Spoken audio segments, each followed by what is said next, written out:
The song that would change America was released only days after the man who wrote it was murdered. And the official story America accepted? It was built on lies that nobody wanted to question.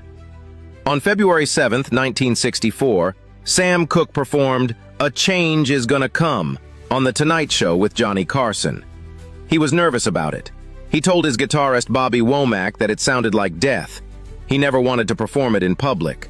But he knew what was coming. He knew America needed to hear it. He performed it once. Only once. And then, 10 months later, he was dead. At 33 years old, shot in a Los Angeles motel. And the system buried him before his body was cold. Here's what the official story says.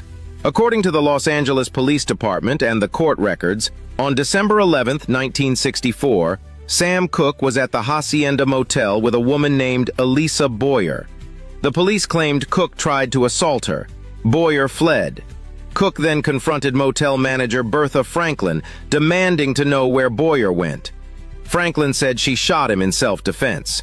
One bullet through the heart. Self-defense. Justifiable homicide. Case closed. But here's what nobody tells you.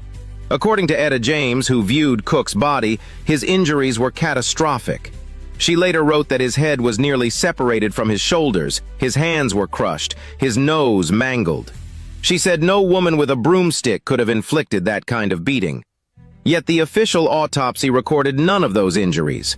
According to police reports, Cooke had a fat wad of cash at the restaurant that night. Witnesses said around $5,000. The police found only $108 in his wallet. The money vanished. The clothes Boyer took disappeared.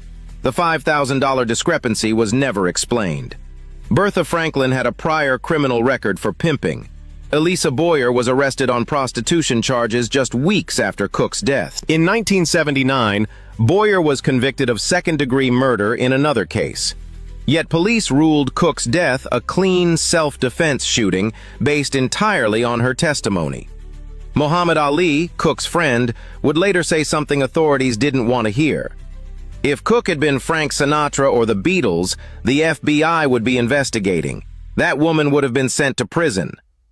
According to historical accounts and Cooke family documentation, just days before his death, Sam told his father he was leaving his manager, Alan Klein.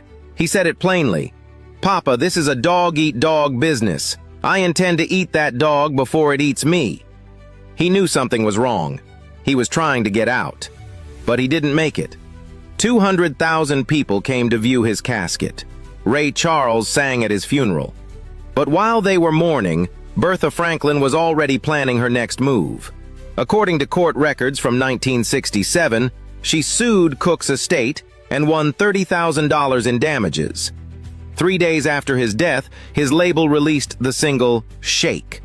But on the B-side was "A Change Is Gonna Come," the song he was afraid to sing. The song that became the anthem of the civil rights movement. The most important song of the era, released right after its creator was erased. Here's what they didn't want you to know. Sam Cooke wasn't just a singer. According to historical records, he was one of the first major black artists to own his own record label and publishing company. He kept ownership of his work. He kept the wealth inside the black community. He refused to let white executives steal his empire. And in 1964 America, that kind of independence was dangerous. His song said it plainly, "It's been too hard living, but I'm afraid to die." He was afraid because he felt the forces closing in. And he was right. So ask yourself this. How many Cookes died under mysterious circumstances that we're told to accept without question? How many brilliant minds were eliminated to keep their power concentrated? And what would music sound like? What would America look like if Sam Cooke had lived? The answer isn't a mystery. It's buried, and it's time to dig it up. Comment what you think really happened that night. Like this, share this, and follow because the official story is often the lie we're told to stop asking questions. The truth is always scarier.